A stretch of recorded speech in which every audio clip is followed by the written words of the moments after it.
I never used to notice who sat near me at the cafe.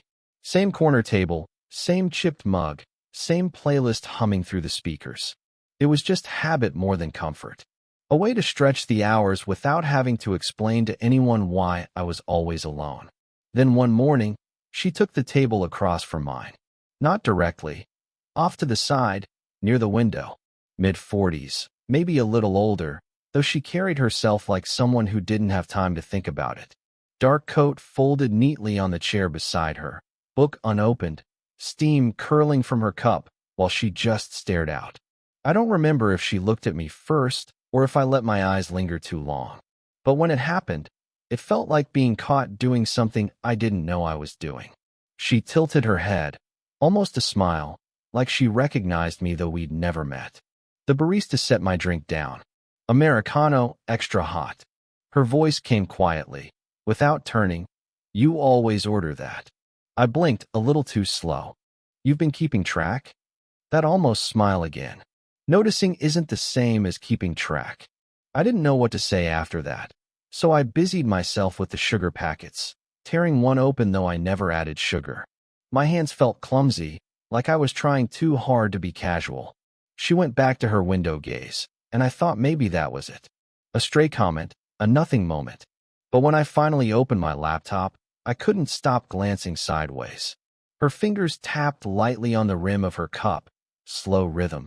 The kind people make when they're thinking but not about what's in front of them.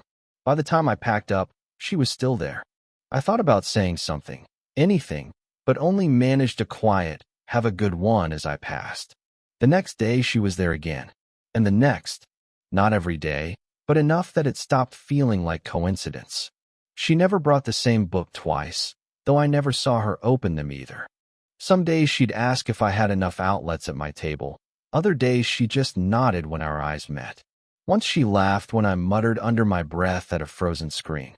Just one small laugh, quick and sharp, but it felt like the room shifted toward me. I started noticing my own habits differently. How I always scrolled my phone, but never typed out the texts I wanted to send.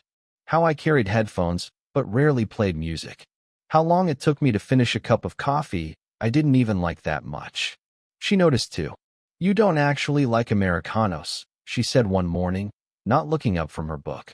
I froze with the mug halfway to my lips. What makes you say that? You always wait until it's cold. Her eyes met mine then, steady, almost amused. I didn't answer. Couldn't really. My throat tightened in that way that made words feel heavier than they should. The day felt different after that. I thought about it on the bus ride home, lying on my bed staring at the ceiling, even when I should have been finishing the assignment I'd been putting off all week. That night, my phone buzzed on the nightstand. An unknown number. You left your notebook at the cafe. Don't worry, I kept it for you. No name. Just that. And for the first time in a long while, I didn't feel like I was waiting for something to happen. I felt like it already had. She returned the notebook the next morning. It wasn't dramatic. Just slid it across the table when I sat down, her hand brushing the edge before pulling away. You should date it, she said. Otherwise, you'll never remember when you wrote things. I flipped it open. My messy half-thoughts filled the page. She hadn't written anything, hadn't marked it.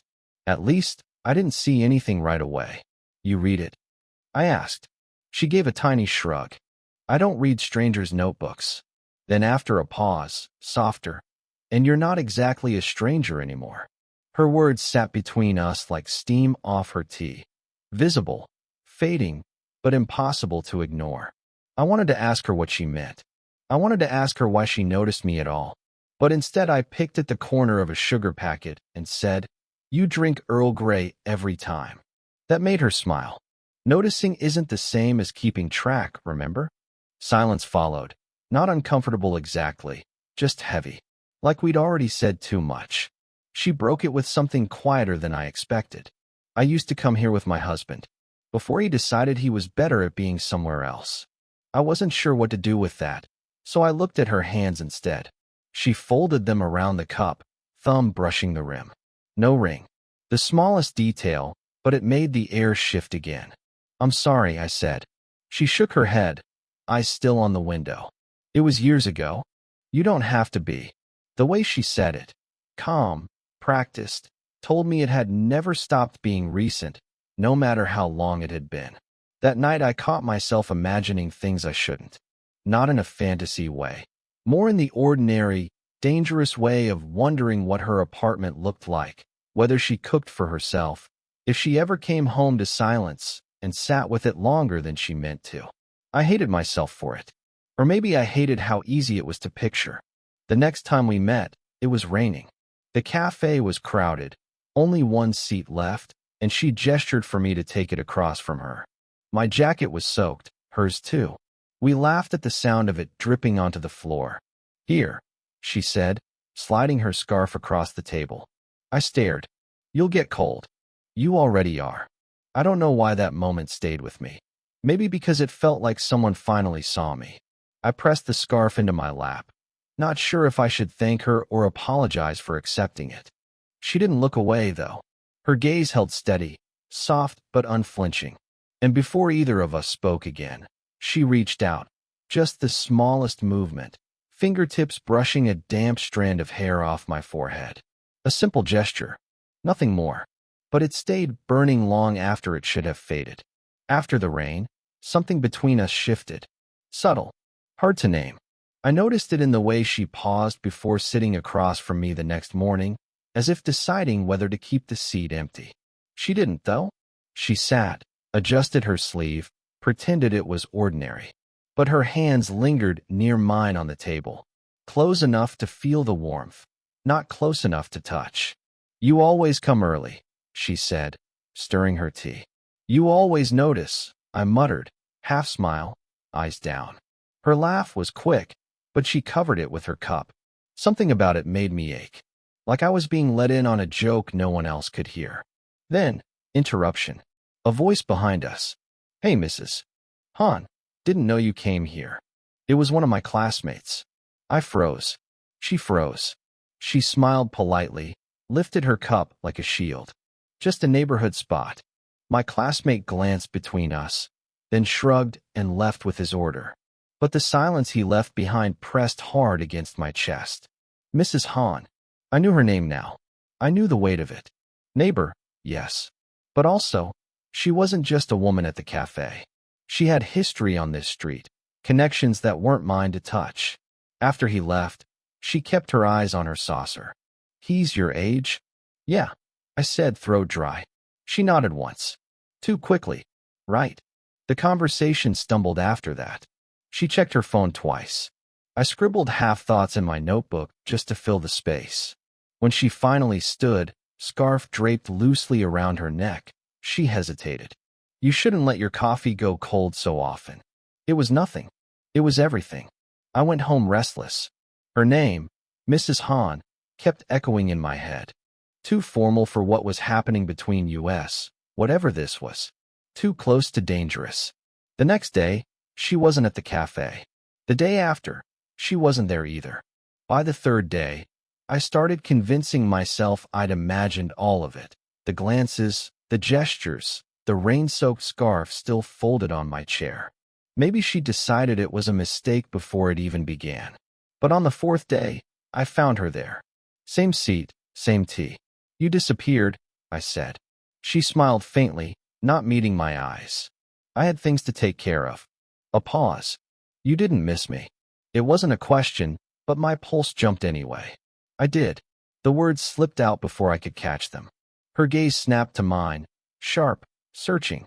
For a long second, neither of us moved. The cafe around us blurred, cups clinking, chairs scraping.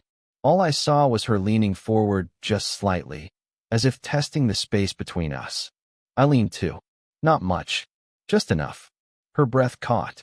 Her hand twitched against her cup. And then she pulled back. Barely, but enough. The silence that followed was louder than anything.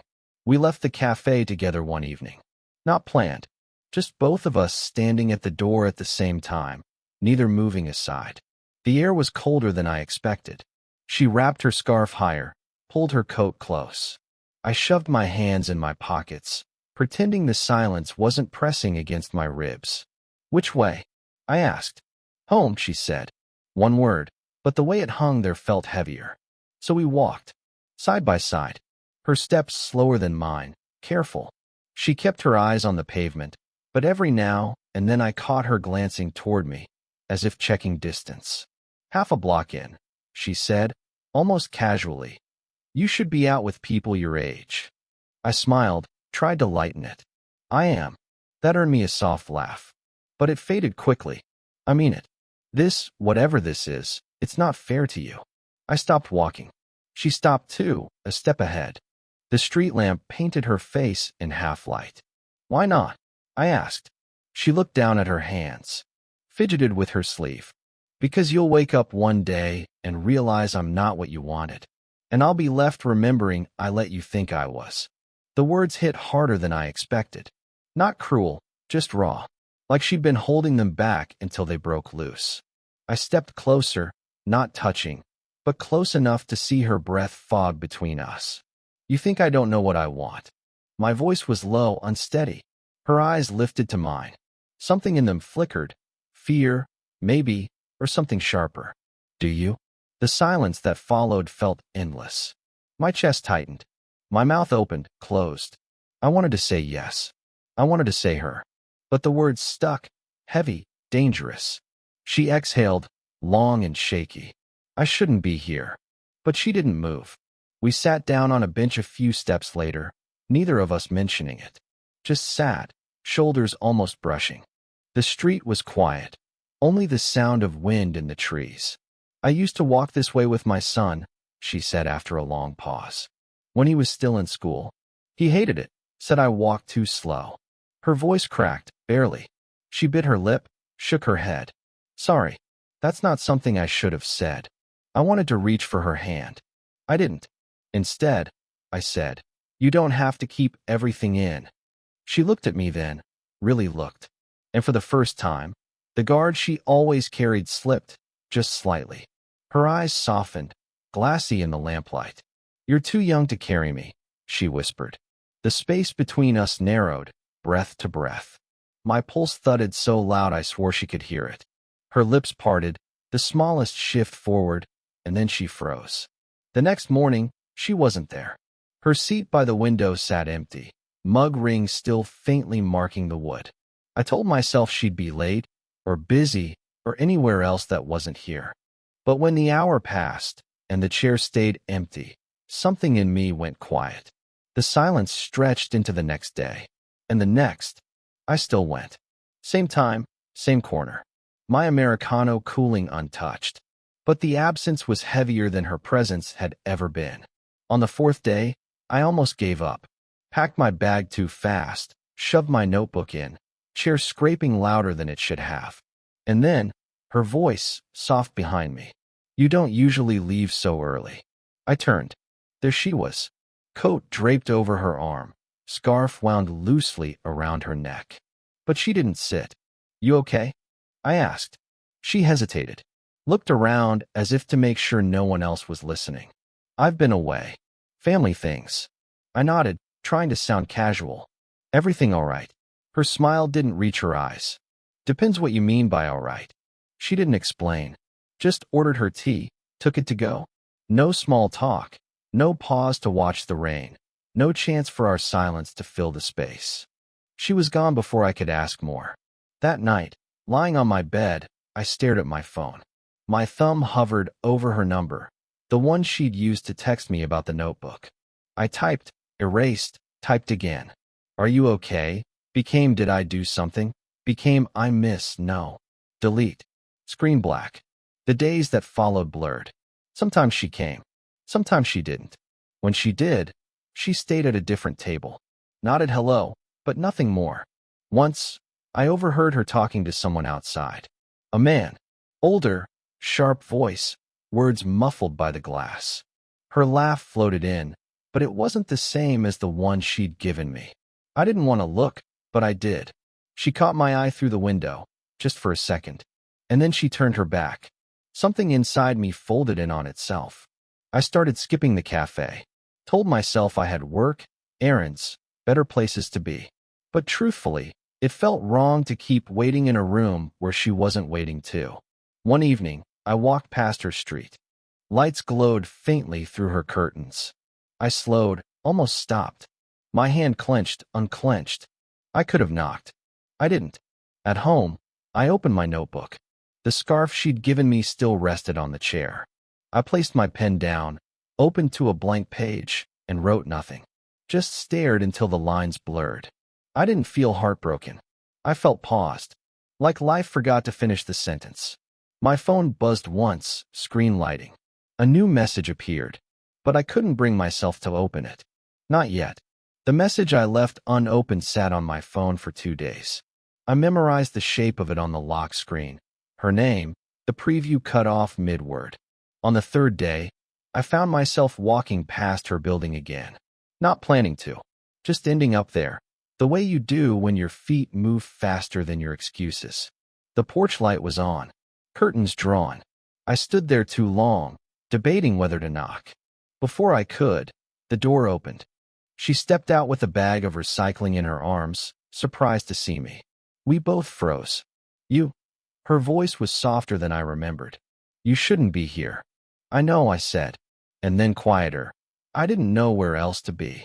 She placed the bag down carefully, as if stalling. Her scarf slipped from her shoulder, and I almost reached to fix it before stopping myself. Did you read it? She asked. The message? No. A faint, relieved smile. Good. It wasn't very clear. The silence after that felt fragile, like glass. One wrong word, and it would shatter. I followed her inside, not invited exactly, but not stopped either. The kitchen light hummed overhead, casting pale shadows on the counters. She filled the kettle, her movements slow, deliberate. You don't owe me anything, she said finally. Not answers. Not this. I don't feel like I owe you, I said. I just want to be here. Her hand paused on the kettle handle, shoulders tense, then softening. She turned to face me, eyes searching. You're 22, she whispered. I'm 46. Do you understand what that means? I swallowed, nodded. That people will talk? That it's complicated? That you'll think I'll leave? Her breath caught, just faintly. Yes. The kettle whistled. Neither of us moved to take it off. The sound filled the room until it felt unbearable. Finally, she reached out and silenced it, steam curling upward.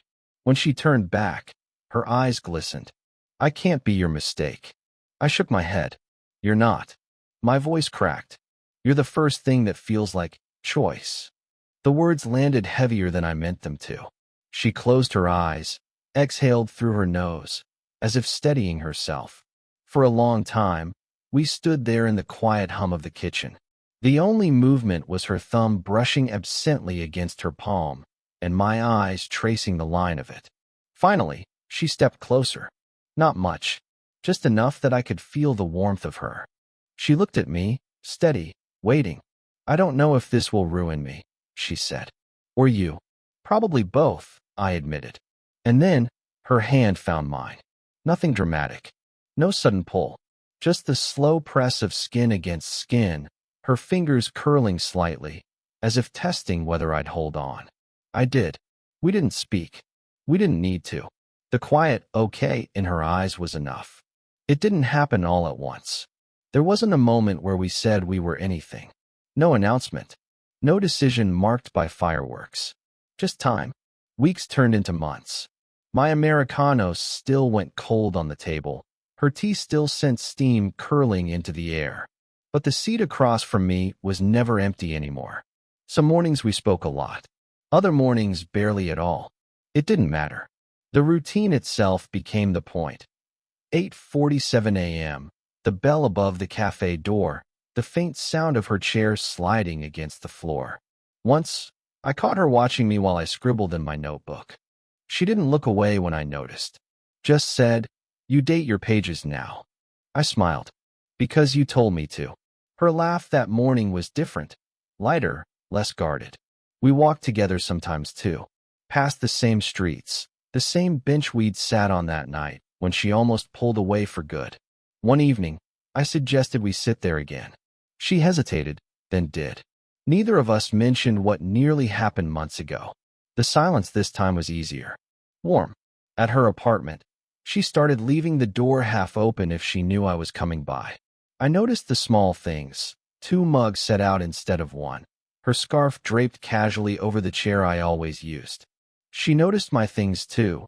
The way my books ended up stacked on her shelf, my pen tucked absent-mindedly into her drawer. It wasn't dramatic. It was life, threaded together in small, ordinary ways. One night, she confessed she still worried that I'd wake up and feel the weight of our ages between us. That one day the silence would be different, hollow instead of full. I shook my head. If that happens, we'll deal with it then. She pressed her hand against mine, quiet for a long while, then said, "You always make it sound simple." "It is," I told her. "With you it is." And she let herself believe me, at least for that night. The seasons shifted. The cafe changed its playlist. The barista started recognizing us as a pair, even if we never said the word. Life wasn't perfect, never is. But it was steadier, brighter at the edges. One morning, sitting across from her, I realized my coffee had gone cold again. I laughed, shaking my head. "What?" she asked. "Nothing," I said, pushing the mug toward her. "You were right all along. I never liked Americanos." Her smile lingered, slow and knowing. She slid her tea across instead, then stopped pretending. It was such a small exchange. Ordinary, really. But it felt like the kind of truth only we would ever understand. Sparkles, did this story stay with you? What kind of quiet, real love stories do you want to hear next?